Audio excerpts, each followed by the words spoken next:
रोज सकाळी उगवणारा सूर्य हा सृष्टीचा सगळ्यात मोठा उत्सव आहे. रोज उगवतो तसाच तो रोज मावळतो, म्हणून नाईलाजानं मावळत नाही, किंबहुना मावळणं सुद्धा किती सुंदर असावं हे सांगणारा सूर्यास्त हा सुद्धा तितकाच सुंदर सृष्टीचा उत्सव आहे. म्हणाले सुभाषितकार म्हणतात, घोडा कधी शोभेवान दिसतो, वेग असेल तर तो घोडा जास्त शोभतो, वेगवान घोडा. पूर्ण मद स्थितीत असेल तर हत्ती शोभा देतो. हंसाचं जोडपं जर एखाद्या नदीत दिसलं तर ती नदी जास्त शोभते. सरोवर कमळाच्या फुलाच्या असण्याने सरोवराची शोभा वाढते. पंडितांची सभा ही विद्वज्जनांच्या असण्याने, त्यांच्या उपस्थितीने शोभा देते. व्याकरणपूर्ण बोलणं असेल तर वाणीची शोभा आहे. लोकत्रयम विष्णूनाम, भगवान विष्णूंच्या असण्यामुळं त्रैलोक्य शोभायवान दिसतंय. आणि मंदिरांच्या मध्ये उत्सवामुळं मंदिर शोभायवान दिसतं. नित्योत्सवैर मंदिरम, ज्या मंदिरांमध्ये अखंड उत्सव आहेत. आणि आज हा ज्ञानाची दिवाळी आहे खरं तर, ही 5 दिवस असलेली, की जिथे माझ्या परमभाग्याने आज तुमच्या सगळ्यांचं दर्शन घ्यायला मला भाग्य मिळतंय. ही ज्ञानाची खरी दिवाळी ही संतांची दिवाळी बरं का. आता गेल्या महिन्यात येऊन गेली ती आमची दिवाळी, दरवर्षी येते पण ती दिवाळी दिवाळं काढून जाते ती दिवाळी. ही संतांची दिवाळी, खरी दिवाळी.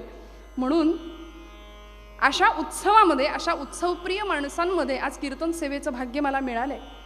आम्ही उत्सवप्रिय माणसं आहोत, पण कीर्तनामध्ये येण्याचं भाग्य हे सगळ्यांनाच मिळतं असं नाही मंडळी. मग ते राष्ट्रीय कीर्तन असू दे आणि कुठलं कीर्तन असू दे. माऊली म्हणते, येथे मोक्ष असे आयता श्रवणा माझी. कीर्तनामध्ये आयता मोक्ष आणून ठेवलाय असं म्हणतात ज्ञानेश्वरीमध्ये ज्ञानराज माऊली.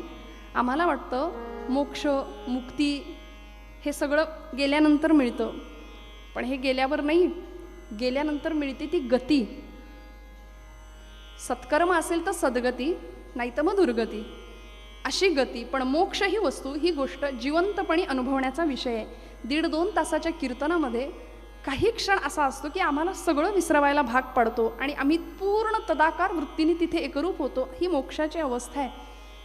आणि म्हणून अशा भक्ती संप्रदायामध्ये, अशा संत परंपरेमध्ये अनेक संतांचा अधिकार एवढा मोठा आहे की आमची ही भागवत धर्माची ही रचनाच मुळात भक्कम पाया माऊलींनी रचला, की ज्यांच्या नावाने हा उत्सव आहे. काय भक्तीतलं रहस्य त्या लोकांना कळलं होतं मंडळी, काय जिव्हाळा होता हृदयातला. विश्वाचं आर्त सुद्धा ज्या हृदयात एकवटलं होतं, असे ज्ञानराज माऊली. इंद्रायणीच्या वाळवंटामध्ये 4 भावंड बसलेली आहेत, निवृत्ती, ज्ञानदेव, सोपान आणि मुक्ताबाई. समोरनं एक प्रेतयात्रा निघाली आहे. जी व्यक्ती निघून गेली होती त्या व्यक्तीची पत्नी पूर्वकाळच्या प्रथेनुसार सती जायला निघालेली आहे. आणि कुणीतरी सांगावं, बाई ग, सतीची वस्त्र लिहिलेली आहे, हिरवा चुडा आहे, मळवट भरलेला आहे, आणि अशा परिस्थितीमध्ये सगळं जीवन संपवायला निघालीस. इथे इंद्रायणीच्या वाळवंटामध्ये एक महात्मा बसलाय, जा त्याचं दर्शन तर घे, आयुष्याचं सार्थक होईल. त्या मातेनं ते ऐकावं धावत गेली आणि अर्धोन्मिलित नेत्र असलेल्या माझ्या ज्ञानराजांच्या पायावरती मस्तक टेकलं. हातातल्या कंकणांचा आवाज कानावर गेला आणि माऊलींच्या मुखातनं शब्द आले, सौभाग्यवती भव. प्रसंग आपण जाणता मंडळी. जया दर्शने स्पर्शने पुण्य जोडे, जया भाषणे नष्ट संदेह मोडे, असा अधिकार संतांचा. माऊलींच्या मुखातनं शब्द बाहेर पडले, सौभाग्यवती भव. ती बाई म्हणते, महाराज कसला आशीर्वाद देता, या जन्माकरता की पुढच्या जन्माकरता? अहो माझा पती तिकडं चितेवर आहे, मी सती जायला निघाली आणि सौभाग्यवती भव.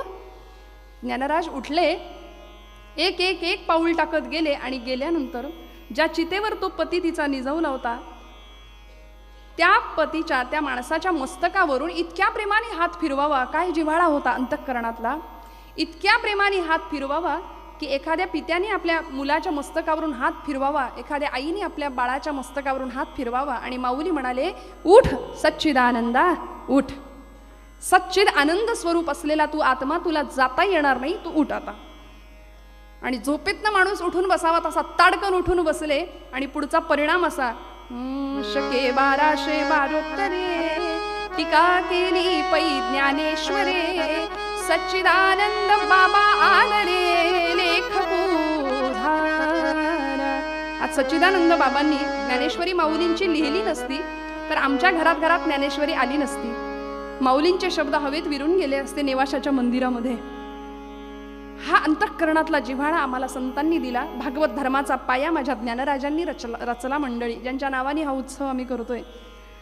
बर पाया इतका भक्कम रचलाय की इतकी आक्रमणं झाली तरी सुद्धा त्या धर्म मंदिरावर आमच्या वैचारिक आक्रमणं झाली, शस्त्राची आक्रमणं झाली, शास्त्राची आक्रमणं झाली, पण या मंदिराच्या चिऱ्याला सुद्धा तडा नाही गेला. असं भक्कम बांधकाम होतं. त्या बांधकामावरती आमच्या नामदेव महाराजांनी विस्तार केला या मंदिराचा. असा विस्तार करावा भागवत धर्माची पताका आसे तो हिमाचल फिरवली. पुढच्या काळामध्ये 16व्या शतकात संत श्रेष्ठ नाथ महाराज आले. असा क्रांतिकारक संत, वारकरी संप्रदाय किंवा भागवत संप्रदायाची सगळी परंपरा ज्यांनी सनाथ केली असे संत श्रेष्ठ एकनाथ महाराज. पुढच्या काळामध्ये तुकोबाराय ज्यांनी भगवत धर्माला कळस चढवला, मुकुटमणी ठरले संतांचे. आणि एवढं करून या भागवत धर्माच्या कळसावरती भगवी पताका फडकवण्याचं काम जर कुणी केलं असेल तर ते राष्ट्रसंत समर्थ रामदास स्वामी.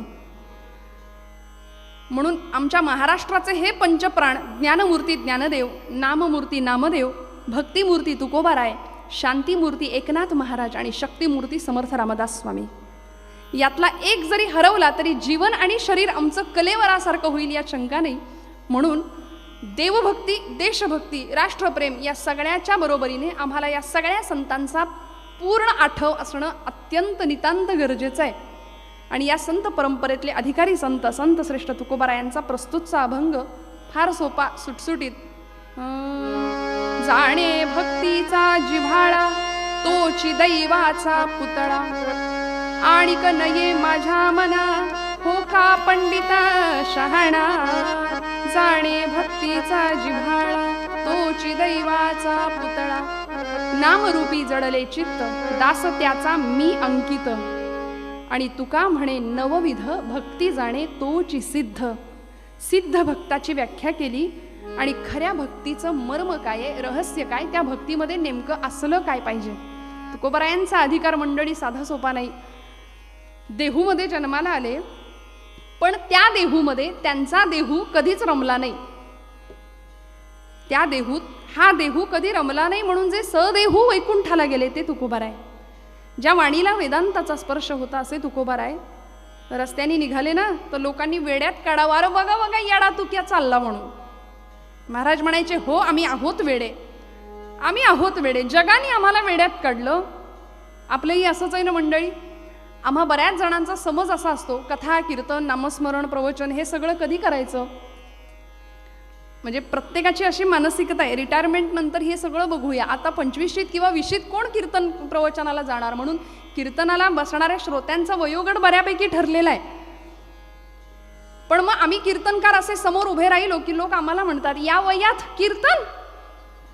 मग उत्तर द्यावं लागतं, या वयातच यावं यात, या वयातच यावं यात. या वयातच इथे आल्यानंतर खऱ्या अर्थी जी जीवनाची गोडी आहे ना मिळते ना ती आयुष्यभर टिकून राहते मंडळी. म्हणून मी जिथे जाते ना तिथे सगळ्या माता भगिनींना सांगते, आपल्या लेकरांना घेऊन कीर्तनाला या. काळाची फार मोठी नितांत गरज आहे ती. तुकोबाराय म्हणाले, मला जगाने वेड्यात काढलं, जगाने वेड्यात काढलं. हे विशेष नाही म्हणाले, आमच्या घरात सुद्धा आम्हाला वेड्यातच काढलं गेलं आहे की नाही. तुकोबारायांची पत्नी सगळ्यांना माहिती आहे, इतकं वेड्यात काढलं, इतकं वेड्यात काढलं की महाराजांनी जाहीर केलं गाथेत. गंमत म्हणून ऐका, सगळ्यांचाच खरं तर हा अनुभव असतो इकडच्या वर्गाचा. पण महाराज म्हणाले, मी जाहीर करतो. आणि जाहीर कसं केलं, तुकोबाची कांता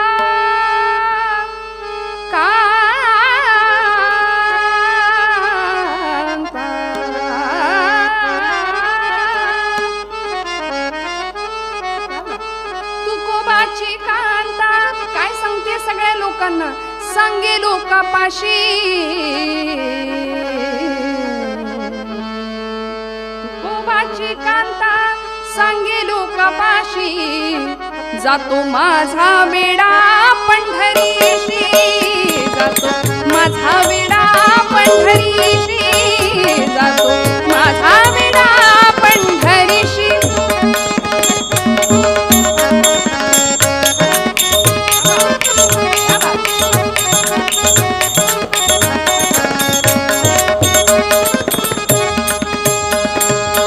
तुकोबाची कांता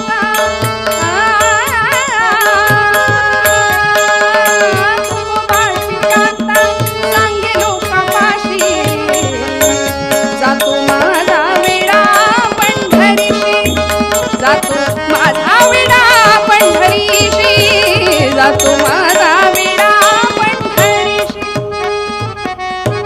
फुटकीचं विणा त्याला 3 तारा, घाली येर झारा पंढरीशी. आवली म्हणते, जिजाई म्हणते, वेड्यात काढलं. महाराज म्हणाले आम्हाला त्याची पर्वा नाही, मी गातो नाचतो आनंदे, वेडा झालो मी तव छंदे. हा अनुभव होता भक्तीतला. म्हणून मंडळी, भगवंताचं नाव एकदा मुखात यायला सहस्त्र जन्मा वळगी जे एक वेळ मुखासी यावं, या माऊली म्हणते. सहस्त्र जन्मांची पुण्याही लागते एकदा भगवंताचं नाव मुखात यायला. आणि याही पुढे डोंगरे शास्त्रीजींचं एक वाक्य आहे, भागवतकार. ते म्हणाले, कथा के लिए जाने की हमारी औकात क्या है, कथा के लिए तो वो जाते हैं जिनको बाके बिहारी बुलाते हैं. तिकडून बोलावणं यावं लागतं. नामदेव महाराज म्हणतात, जन्मोजन्मी आम्ही बहुपुण्य केले, तेव्हा या विठ्ठले कृपा केली. आणि म्हणून आम्ही सर्वजण निश्चित भाग्यवान आहोत. तुकोबरायांच्या प्रस्तुत अभंगाला हात घालताना महाराजांच्या आयुष्यामध्ये एक प्रसंग घडला आणि मग महाराजांनी हा अभंग लिहिला. झालं काय, महाराजांच्या घरी काही स्नेही मंडळी बसलेले चर्चेला. आणि चर्चेचा विषय काय असेल हो? आता महाराजांचा मित्र परिवार म्हटल्यानंतर चर्चेचा विषय ठरलेला आहे. आध्यात्मिक विषयावर चर्चा सुरू आहे. एकाने प्रश्न उपस्थित केला की अरे गड्या, खूप दिवस झाले मी विचार करतोय, मला उत्तर मिळत नाही. मला सांग, या जगाच्या पाठीवर खरा भाग्यवान असा जीव कुठला आहे? जगाच्या पाठीवर खरं भाग्यवान कुणाला म्हणायचं? उत्तर सुरू झालं, एक एक एक एक पुढे यायला. एकाने उत्तर दिलं, अरे एवढं साधं तुला कसं कळत नाही? 84 लक्ष योनी मात्रांमध्ये ज्याला नरदेह मिळाला, ज्याला मानवदेह मिळाला, तो खरा भाग्यवान. पुढचा गृहस्थ म्हणाला, नाही रे गड्या, पटत नाही, एवढ्याने समाधान नाही होत. अरे नुसता नरदेह मिळून उपयोग काय?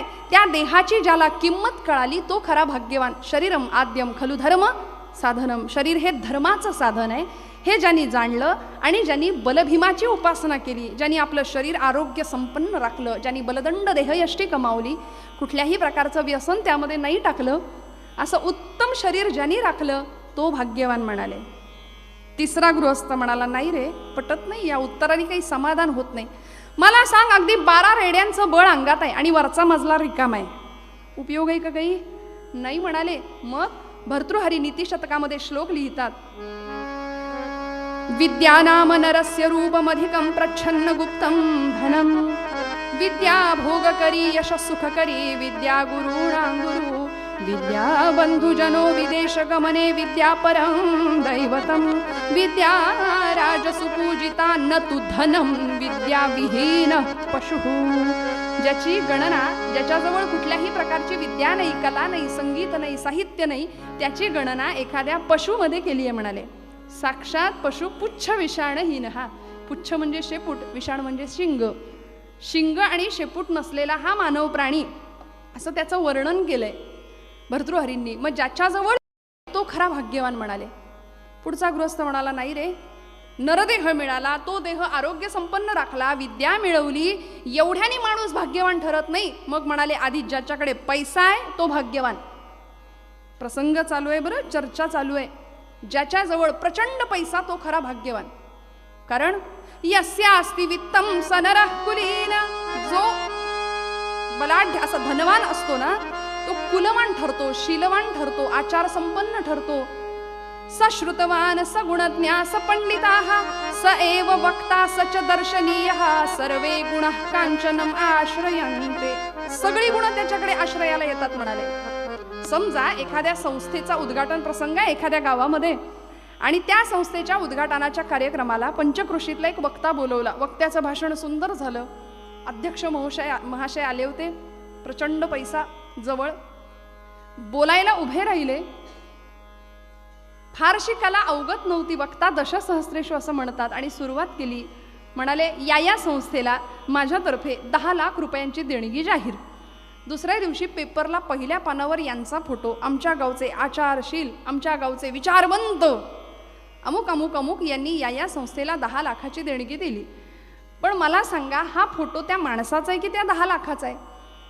मग म्हणाले, आधी पैसा पाहिजे, कारण रुपयाभोवती फिरते दुनिया, जोवरी पैसा तोवरी पैसा, ही जगाचे नियम आहे, रीत आहे. असा प्रसंग सुरू आहे, माझ्या पदरचं नाही सांगत. तो गृहस्थ आपलं म्हणणं पटवून देतोय. म्हणाले, आधी पैसा पाहिजे, मग भाग्यवान माणूस. पुढचा गृहस्थ म्हणाला, नाही रे, एवढ्याने काही माणूस भाग्यवान नाही ठरणार. नरदेह मिळाला, तो देह आरोग्य संपन्न राखला, पैसा मिळवला, ज्ञान मिळालं, पण मला सांग, असा माणूस जर एकटा असेल, आपण म्हणतो एकटा जीव, पण असा जर एकटा मनुष्य असेल तर त्याला खऱ्या अर्थी इतरांची दुःख जगाचं नाही कळणार कदाचित. म्हणून मनुष्य प्रापंचिक, जो मनुष्य प्रापंचिक आहे तो खरा भाग्यवान, ज्याच्याकडे प्रपंच आहे तो खरा भाग्यवान. इथंपर्यंत आलं सगळं, तरी पण म्हणाले काहीतरी कमी पडतंय. सगळं तर आहे आमच्याकडे, मग आम्ही भाग्यवान का नाही? कुठेतरी दुःखाचा लवलेश आयुष्यामध्ये आहे, कुठेतरी काहीतरी नडतं अडतं आमचं, मग आम्ही भाग्यवान कसे ठरणार? हे सगळं आमच्याकडे असून आम्ही भाग्यवान का नाही? तेव्हा तुकोबाराय तिथे आले आणि महाराज म्हणाले, अरे इतका सुंदर विषय तुम्ही सगळ्यांनी हाताळला, पण मला सांगा, नरदेह ज्याच्या कृपेने तुम्हाला मिळाला, ज्ञान ज्याच्यामुळे तुम्हाला मिळालं, पैसा ज्याच्या कृपेने तुम्हाला मिळाला, हे सगळं ज्यांनी तुम्हाला दिलं, प्रपंच ज्यांनी तुम्हाला दिला, त्या भगवंताला तुम्ही विसरला आणि त्याच्याविषयी अंतःकरणामध्ये ज्या भक्ताच्या जिव्हाळा आहे तो खरा भाग्यवान म्हणाले. आणि अभंगाचं पहिलं चरण लिहिलं, जाणे भक्तीचा जिव्हाळा तोची दैवाचा पुतळा. ज्याला हे भक्तीचं मर्म कळालं, भक्तीचं रहस्य कळालं, तो खरा भाग्यवान आहे म्हणाले. महाराजांनी देवभक्ती करा असं सांगितलंच मंडळी. फक्त मंदिरात बसून टाळ कुटून देवभक्ती होणार नाही. धर्माचे पालन करणे, पाखंड खंडन हेच आम्हा करणे काम, बीज वाढवावे नाम, असंही तुकोबारायांनी एकीकडे सांगितलं. पण हा जो जिव्हाळा शब्द वापरलाय ना, तो फार महत्वाचा आहे. या अभंगाचं सार सगळ्यात या शब्दामध्ये आहे मंडळी. भक्ती करा असा आग्रह कुठल्याच संतांनी केला नाही, पण जी भक्ती तुम्ही कराल त्या भक्तीमध्ये काय असलं पाहिजे. आम्ही भक्तीचे अनेक प्रकार करतो, जपजाप्य, दानधर्म, तीर्थयात्रा, नामस्मरण, पण त्यामध्ये काय असलं पाहिजे हा विषय आम्हाला संतांनी मांडला, हा आग्रह आम्हाला संतांनी केला. आज तीच गोष्ट आमच्याकडे नाहीये मंडळी. बरं, हा जिव्हाळा फक्त परमेश्वराला द्यायचा का? फक्त भगवंताच्या मूर्तीविषयी ठेवायचा का? नाही. तुमच्या माझ्या नात्यामधला जिव्हाळा जो आज हरवत चाललाय. आज विज्ञानाची प्रगती प्रचंड वेगाने होतीये, प्रचंड वेगाने जग धावतंय. 2G, 3G, 4G, आता 5G. घरात आजीच नाही, ही परिस्थिती आहे. एक काळ होता ना, सगळी मुलं बाळं घरी आली की देवापुढं बसायची. सगळ्या माता भगिनी, आज आमच्या आजी माझ्यासारख्या आहेत इथे, सगळी लेकरं बाळं देवापुढं बसायची. पाठेपर्वचे म्हटले जायचे, देवाला दिवा लावला जायचा. वडीलधारी माणसं जीवनाच्या अनुभवांचं त्याला दर्शन घडवायचे. पण आता 7च्या आत घरात पूर्वी होतं, आता संध्याकाळ झाली की सगळे बाहेर पडतो आम्ही. ही परिस्थिती आहे. का? आता आम्ही सोफिस्टिकेटेड ना, आम्ही इतके सोफिस्टिकेटेड झालो की ब्लॉक संस्कृतीमध्ये शेजारी कोण राहतं याचा पत्ता नाही. सुशिक्षितपणाची व्याख्या खूप बदलली अलीकडे. आमच्यातला जिव्हाळा संपला मंडळी. म्हणून संतांनी आम्हाला संवेदनशीलता दिली. म्हणून संतांचं बोलणं सुद्धा किती मवाळ आहे बघा बरं. का माहितीये? तुकोबारायच म्हणतात, नको नको देवा तार्किकांचा संग, मला तरकट लोकांच्या संगतीत ठेवू नको म्हणाले, फार विद्वान लोकांच्या संगतीत ठेवू नको. कारण पुलंचं वाक्य आहे ना, ते म्हणाले, अवघड असलेलं सोपं करून सांगतात ते संत, आणि सोपं असलेलं अवघड करून सांगतात ते विचारवंत म्हणाले. त्यामुळे अशा लोकांचा फार संग मला नको, मला आपलं साध्या भोळ्या भक्तांच्या संगतीत ठेव. कारण खरं सांगू, विद्वानांच्या बोलण्यामुळं समाज प्रभुभावित होतो, विद्वानाच्या बोलण्यामुळं समाज प्रभावित होतो, प्रभाव पडतो पांडित्याचा. पण संतांच्या बोलण्याने समाज प्रभुभावित होतो. विद्वान मेंदूची भाषा बोलत असतात, पण आमचे संत हृदयाची भाषा बोलतात.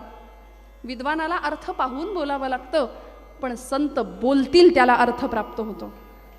जयाचे अंतरी भगवंत अचल राहिला निवांत, ते सहजी बोलत ब्रह्मनिरूपण. सहज वाक्य निघालं तरी त्याला ब्रह्मनिरूपणाचा दर्जा प्राप्त होतो. मग अशी जिव्हाळ्याची भक्ती आम्हाला संतांनी करायला शिकवली. पण आज दुर्दैव आमचं, आज आम्हाला माणसातला माणूस दिसेल मंडळी, दगडातला आणि पाषाणातला देव कुठून दिसणार? ही वस्तुस्थिती आहे. रस्त्याने जाताना सुद्धा आमची तरुण पिढी मंदिर बघितलं की असा नमस्कार करते की केलाय की नाही देवाला सुद्धा कळलं नाही पाहिजे. असा नमस्कार, जिव्हाळा आमच्याकडे कुठून येणार?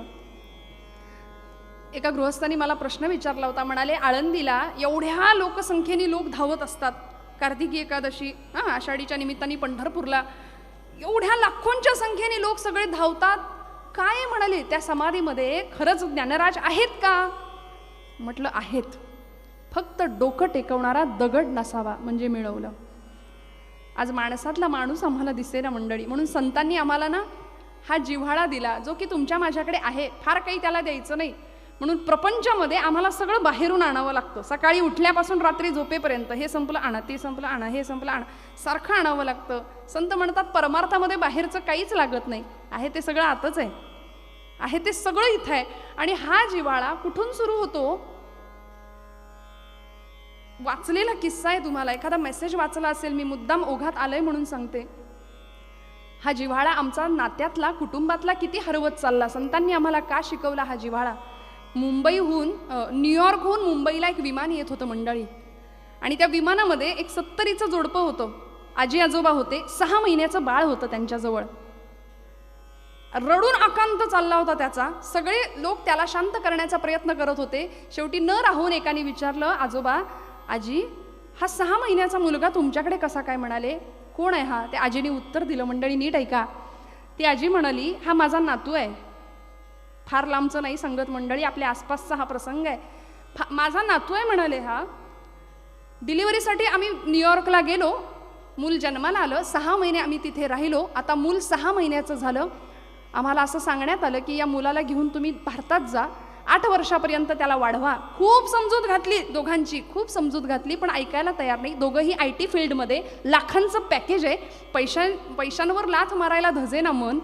नोकरी कशी सोडायची मुलाच्या संगोपनासाठी? हे सगळं मनामध्ये विचार गोंधळ सुरू होता. आमचा पासपोर्टचा दिवस जवळ येत होता. खूप समजावून सांगितलं बाळाच्या आईला, बाई ग, किमान 3 वर्षापर्यंत, 3.5 वर्षापर्यंत बाळाने आईच्या हृदयाचे ठोके ऐकले पाहिजेत. असं हे 350-400 वर्षापूर्वी गडाचे सगळे दरवाजे बंद झालेले असताना हिरकणी नावाची माझी आई, की जी ती सुद्धा पोटासाठीच कमवत होती, ती सुद्धा पैसाच कमवत होती, दुधाचा व्यवसाय पोटासाठीच करत होती ना, पण पाळण्यात रडणाऱ्या बाळाचा आर्त टाहो अंतःकरणापर्यंत पोहोचला. रात्रीच्या अंधकारात सगळे दरवाजे बंद झालेले असताना बुरुज उतरून खाली आली. म्हणून 350 वर्षानंतर आम्ही सुद्धा हिरकणी बुरुज आठवतो. म्हणून कीर्तनामध्ये आम्हाला सगळ्या वृत्तांचा, सगळ्या पदांचा आढावा घ्यावा लागतो, समावेश करावा लागतो. तसंच एखादं भावगीत सुद्धा घालावं लागतं, लोकांना आवडतं. मला सांगायचा मुद्दा असा आहे मंडळी, आज जर आमच्या अंतःकरणात जिव्हाळा नसेल ना, तर असा प्रश्न विचारावा लागतो की जे सगळ्यांच्या आवडीचं भावगीत आहे सुंदर, लहरी राजा प्रजा आंधळी अधांतरी दरबार, अजब तुझे सरकार उद्धवा, अजब तुझे सरकार उद्धवा, अजब तुझे सरकार.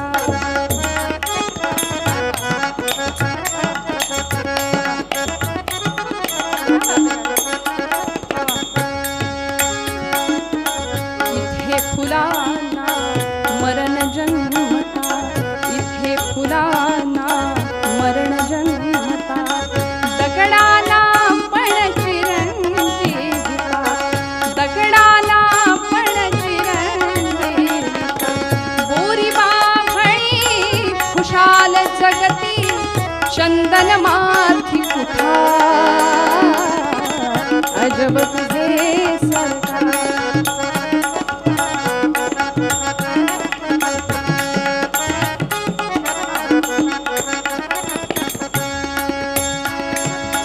लबाड जोडीती इमले माड्या, गुणवंताना मात्र झोपड्या, पतिव्रतेच्या गळ्यात धोंडा, वेशे रामणीवार, अजब तुझे सरकार उद्धवा, अजब तुझे सरकार.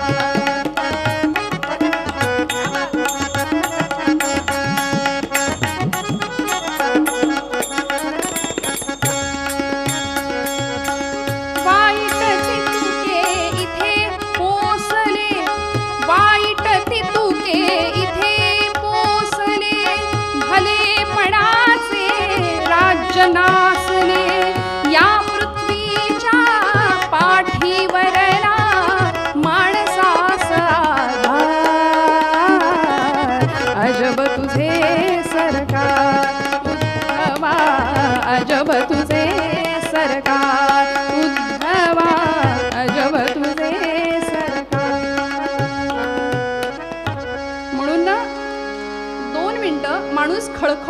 हसणं सुद्धा विसरून गेला. आम्हाला हास्य क्लब लावावे लागले.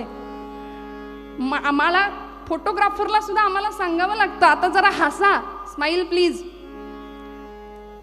पूज्य पांडुरंग शास्त्री आठवले दादा म्हणायचे ना त्यांना एकाने प्रश्न विचारला होता. म्हणाले, दादा ज्ञानी माणूस कसा ओळखायचा हो? तर दादांनी उत्तर दिलं होतं. ते म्हणाले, ज्याचा चेहरा एरंडेल प्यायल्यासारखा असतो ना तो ज्ञानी. म्हणाले, ज्ञानी माणसाची व्याख्या त्यांनी अशी केली, आम्ही हसणंच विसरून गेलो आणि आम्ही हसलो तर लोक आम्हाला आध्यात्मिक म्हणणार नाहीत की काय, असं काहीतरी लोकांना बहुतेक भीती वाटते.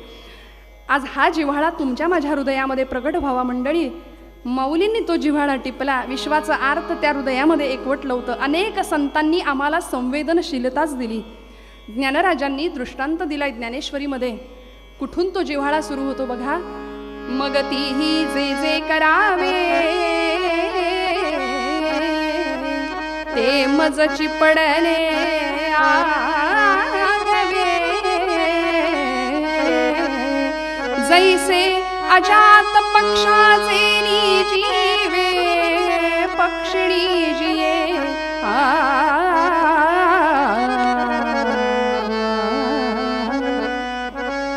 कुठून सुरू होतो? अंड्याचा कोश फोडून पिलू बाहेर आलेला असतो. अजून पंख फुटायचे, डोळे उघडायचे आणि त्या पिलाला कुठून कुठून आणून ती पक्षिणी दाणा भरवत असते. ती पक्षिणी ज्या प्रेमाने, ज्या मायेने, ज्या आत्मीयतेने दाणा भरवते त्या पिलाला, त्याच प्रेमाने, त्याच मायेने, त्याच आत्मीयतेने मी माझ्या भक्ताचा सांभाळ करतो, भगवंताचं आश्वासन आहे. मग ती पक्षिणी किती जिव्हाळ्याने त्याला भरवते, भगवंत तेवढ्याच जिव्हाळ्याने आम्हाला सांभाळतो. फक्त आमचा जिव्हाळा भगवंताप्रती किती आहे हा ज्याचा त्याचा प्रश्न आहे. इतक्या प्रेमाने ती पक्षिणी त्या पिलाला सांभाळत असते आणि ते सगळं चित्र आमच्या समोर खानदेशातल्या अशिक्षित कवयित्री 4थी पास बहिणाबाई त्यांनी मांडलं ना सगळं चित्र. अशिक्षित कवयित्री बरं, सुशिक्षितांना सांगतात ओष्ठव्यंजनं, तांजव्यंजनं, दंतव्यंजनं. PhD साठी प्रबंधाला हा विषय घेतला जातो बहिणाबाईंच्या काव्याचा. अशिक्षित कवयित्री पण काय सुंदर रचना करावी आणि काय सुंदर आम्हाला आमच्या समोर ते चित्र मांडावं. अरे खोप्या मंदी खोपा, अरे खोप्या मंदी खोपा सुगरणीचा चांगला, अरे खोप्या मंदी खोपा सुगरणीचा चांगला, देखा पिलासाठी तिने झोका झाडाले टांगला.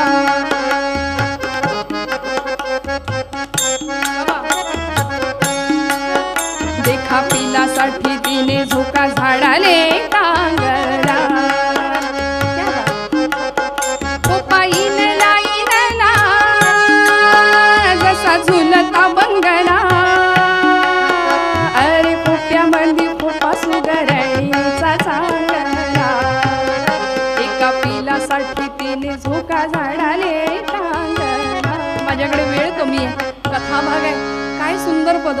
मंडळी, ती चिमणी त्या पिलाला असं नाही म्हणत तू माझी म्हातारपणची काठी आहे बरं, माझा 7/12चा उतारा, बँक बॅलन्स सगळं तुझ्या नावे होणार आहे. ती चिमणी तिचं काम करत राहते.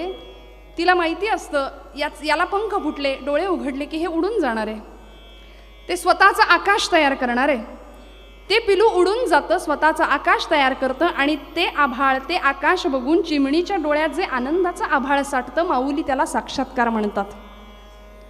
हा जिव्हाळा आम्हाला जमेल, ही संवेदनशीलता एकमेकांप्रती आम्हाला जमेल. तुकोबाराय म्हणाले, जाणे भक्तीचा जिव्हाळा तोच दैवाचा पुतळा. अभंगाचं 2रं चरण. आणि कनये माझ्या मना हो का पंडित शहाणा. फार काही पांडित्य विद्वत्ता तिथे भगवंतासमोर ओतून आणावी असं काही भगवंताला अपेक्षित नाही. साधा नमस्कार जरी तुम्ही निष्ठेने केला तरी तो भगवंताला प्रिय आहे. गीतेच्या 10व्या अध्यायामध्ये गोपालकृष्ण म्हणतात, तेषां सततयुक्तानां भजतां प्रीतिपूर्वकं ददामि बुद्धियोगंतम येन मामुपयांती ते. जे सतत माझी उपासना आणि माझं स्मरण ज्या भक्ताला सतत आहे, जिव्हाळ्याने जो माझी आठवण करतो त्याला मी सहाय्यभूत आहे. अभंगाचं 3रं चरण. नामरूपी जडले चित्त दास त्याचा मी अंकित. ज्या भक्ताचं चित्त भगवंताच्या नामाशी एकरूप आहे. मंडळी, भगवंत भक्ताचा दास होतो बरं कसा, एक उदाहरण सांगून पुढे जाणार आहे. किती दास्यत्व करावं. जी जनाबाई दळिता कांडिता तुझं गायीनं अनंत असं म्हणते आणि भगवंताला आळवते. भल्या सकाळी पहाटे जनाबाईनी जात्यावर दळायला बसावं, एक पाय पसरावा, जात्याच्या खुंट्याला हात लावावा. आता असं तरुण पिढीसमोर सांगायचं म्हटलं जातं सूप तर म्हणतात कुठं जातं, काय जातं, हे सगळं म्युझियममध्ये ठेवावं. आपण सगळे ज्येष्ठ आहात, पण तरी सुद्धा जातं म्हटलं की ओवी आली. आणि जनाबाईंनी ओवी नावाचं वृत्त मराठी साहित्याला दिलंय. किती गोड आवाजामध्ये पांडुरंगाला आळवावं, पांडुरंगा सख्या येशील का रे, किती गोड आवाजामध्ये. आणि हे जातं आम्हाला खूप सुंदर अध्यात्म शिकवतं मंडळी. खालची तळी आहे ना ती अध्यात्माची आहे घट्ट, वरची तळी आहे ती प्रपंचाची आहे जी सतत आम्हाला फिरवतीये. आणि आम्ही दाणे आहोत. ते कुंड आहे, जीवशिव कुंड जनाबाई म्हणतात त्या कुंडाला. आम्ही सगळे दाणे रूप असलेले त्या जात्यामध्ये असे भरडले जातोय, सगळे रहाट गाडग्यात त्या. पण काही दाणे त्यांचं पीठ होत नाही बरं. जे दाणे त्या खुंटाला धरून आहेत, त्या कुंडाला धरून आहेत ना, त्यांचं पीठ होत नाही. ती जागा म्हणजे आमच्या संतांचं तत्वज्ञान आहे, ती जागा म्हणजे आमचे संत आहेत, आमचं अध्यात्म आहे. ते ज्याला कळलं त्याला खरं भक्तीचं मर्म कळलं असं म्हणतात. जनाबाईंनी गोड आवाजामध्ये पांडुरंगाला आवाज द्यावा, भगवंता ये की रे बाबा, कधी येशील माझ्या समोर. जनी मांडी ते दळणा नाम ओठी घोळते, पांडुरंगा सख्या ये की रे बाबा, भारी जड हे जाते तुझी या विना. भगवंता सख्या येशील का रे. पांडुरंगाने सांगावं जने जने जने थांब, हाक तुझी येता कानी, झोप बुडाली गावाई, काग दळतेस एकली माझी या विना. पांडुरंगा सख्या आलास करे, हात तुझा लागला रे, जात झालं हलक हलक, दारी आलं अमृत पीक तुझी यादी ठेन. किती दास्यत्व. सगळ्या कामांमध्ये जनाबाईचं सहाय्य घ्यावं, जनाबाईला सहाय्य करावं. आणि जनाबाई गोड आवाजात ओव्या गाते, लोकांना दोन दोन आवाज बाहेर ऐकू येत आहेत बाहेर. आणि असं काही घडलं, अशा प्रवृत्तीची माणसं आजच आहेत असं नाही, समाजामध्ये त्याही काळी होती. लोकांनी चर्चा सुरू करावी म्हणे, जनाबाईच्या झोपडीतनं दोन दोन आवाज येतात, ताबडतोब चौकशी केली पाहिजे. गावचे पाटील, गावचे कुलकर्णी सगळे आले, जनाबाईच्या झोपडीला घेराव घातला. जने जने जने दार उघड. जनाबाईने पीठ चोपड्यात भरावं, दरवाजा उघडावा. पाटील समोर, पाटील अहो सकाळी सकाळी माझ्याकडं काय काम काढलंय सा. जने बाकीचं बोलू नको, आतमध्ये कोण आहे तेवढं सांग. अहो कुठं कोण आहे तवा, मी एकटीच जाळण दळतीये. जने 100 माणसांनी 2 आवाज ऐकल्यात आणि तू बरी म्हणते ग मी एकटीच आहे, खरं सांग आतमध्ये कोण आहे.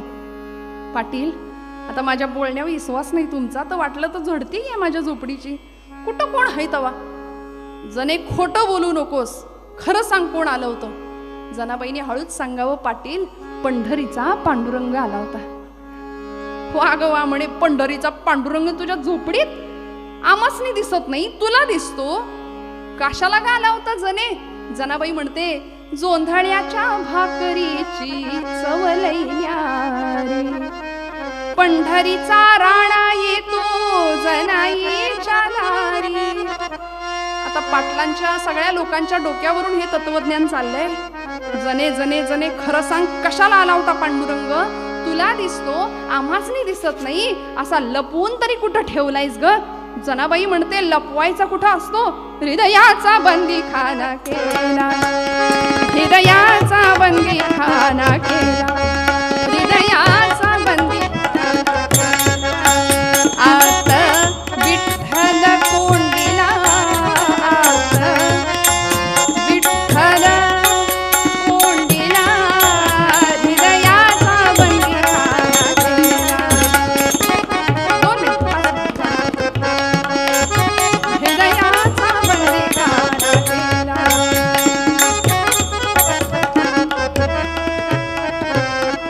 नामरूपी जडले चित्त, दास त्याचा मी अंकित. भगवंत भक्ताचा दास होतो. सगळ्यांचं लक्ष घड्याळाकडे आहे, मला माहिती आहे, मला पूर्ण जाणीव आहे. 8:30ला कीर्तन सुरू झालंय आपलं. फार वेळ आपल्याला म्हणजे वाजले की 12 असं म्हणायला अजिबात तुम्हाला लावणार नाही. 10:30च्या आतच कीर्तन मी संपवायचा प्रयत्न करीन. थोडंसं पुढे मागे होईल, म्हणजे मागे नाही पुढेच. थोडीशी मानसिकता तयार केलेली बरी असते, पण काळजी करू नका, फार वेळ तुम्हाला कंटाळा येईल इथपर्यंत नाही करणार. अभंगाचं शेवटचं चरण तुकोबाराय म्हणतात, तुका म्हणे नवविध